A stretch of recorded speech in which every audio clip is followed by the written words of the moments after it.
Aš suprantu, kad mokėti mokesčius ir įmokas nėra taip paprasta. Ir aš sakau, kad moku su daina. Atrodo net skauda, esu parengusi ir video turinį apie tai, kad fiziškai skauda mokėti mokesčius.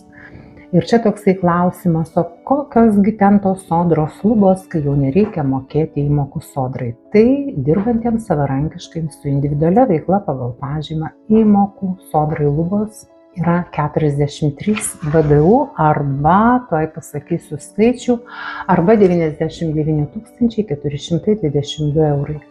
Reiškia, pasiekus tokią sumą sodros įmokomis apmokestinamų pajamų, įmokų sodrai mokėti jau nebereikia. Viskas. Galima generuoti 200-300 sodros įmokomis apmokestinamųjų pajamų, ta prasme, nuo kurių lyg ir reiktų mokėti, bet kadangi jos yra didesnės negu 99 422 eurai, įmokų sodrai mokėti jau nebereikia.